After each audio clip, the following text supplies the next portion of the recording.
Hello everyone, இன்னைக்கு நம்ம சேனலில் சாக்கோ லாவா ரெசிபி தான் பார்க்க போகிறோம். ரொம்ப நாளாகவே லாவா கேக் சாப்பிடணும்னு ரொம்ப கிரேவிங்காக இருந்துச்சு. என்னுடைய கிரேவிங் இந்த சோஷியல் மீடியாவுக்கு எப்படி தெரியுதுன்னு தெரியல. இன்ஸ்டாகிராம், யூடியூப்னு நிறைய சஜஷன்ஸ் காட்டிகிட்டே இருந்துச்சு.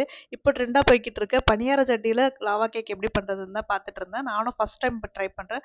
ரொம்பவே நல்லா வந்துருச்சுங்க. அதுக்கு ஃபஸ்ட்டு வந்து பாலை நல்லா காய்ச்சி எடுத்துக்கிட்டு அதில் வினிகர் கொஞ்சம் ஆட் பண்ணோம். பட் என்கிட்ட வினிகர் இல்லை. ஸோ வந்து நான் லெமன் மட்டும் ஆட் பண்ணிக்கிட்டேன். பால் ஆறுனதுக்கப்புறம் ஆட் பண்ணிவிட்டு அதை வந்து ஒரு மிக்ஸ் கொடுத்துட்டு அது கூடவே வந்து கொஞ்சம் கொக்கோ பவுடர், மைதா கூடவே நான் வந்து 2 ஸ்பூன் அளவுக்கு ராகி மாவு சேர்த்துக்கிட்டேன். இதை எல்லாமே வந்து நல்லா கலந்து விட்டுக்கலாம். ஒரு வேளை பால் தண்ணியாக இருந்துச்சுன்னா நீங்கள் இன்னும் கூட வந்து மைதாவோ இல்லை கொஞ்சம் ராகி ஆட் பண்ணி, ராகி இங்கே ஆப்ஷனல் தான், மைதா வந்து ஆட் பண்ணிக்கலாம்.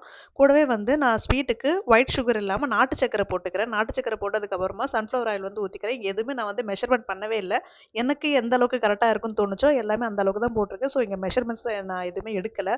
மாவு பார்த்தீங்கன்னா இந்த மாதிரி கொஞ்சம் திக்காக வரணும். லாஸ்ட்டாக வந்து baking powder and baking soda லைட்டாக ஒரு பிஞ்ச் அளவுக்கு ஆட் பண்ணால் போதும். அதையும் ஆட் பண்ணி நம்ம வந்து கலந்து எடுத்துக்கலாம். இதுக்கு வந்து உள்ள சாக்கோ ஃபில்லிங்காக நான் டார்க் சாக்லேட் எடுத்திருக்கேன். இது வந்து 100% டார்க் கிடையாது. 50% டார்க் சாக்லேட் தான். ஸோ வந்து டார்க் சாக்லேட் வந்து நான் எடுத்து அதை வந்து கட் பண்ணி வச்சுக்கிட்டேன். இப்போ ஒரு பணியார சட்டியில் எல்லா குழியிலையும் பட்டர் தடவிட்டு இந்த மிக்ஸ் பாதி அளவுக்கு ஃபில் பண்ணிவிட்டு அது மேலே சாக்லேட் வச்சுட்டு மறுபடியும் அது மேலே பாதி ஊற்றி நம்ம வந்து தட்டு போட்டு மூடி மீடியம் ஃப்ளேமில் வச்சு நம்ம இதை வேக விட்டுறலாம். வெந்த பிறகு கொஞ்ச நேரம் கழிச்சு எடுத்து பார்த்தீங்க அப்படின்னா நல்லா வெந்து புசு புசுன்னு வந்திருக்கும். அந்த டைமில் வந்து நம்ம இது மறுபடியும் திருப்பி போட்டுக்கலாம்.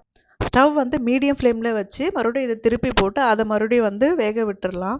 ரொம்ப டைம்லாம் எடுக்காதுங்க. கொஞ்ச நேரம் தான் எடுக்கும். குயிக்காக பண்ணிடலாம். ரொம்ப சூப்பராகவே வந்துச்சு. நான் ஃபஸ்ட் டைம் பண்ணுறேன். ரொம்பவே நல்லா இருந்துச்சு.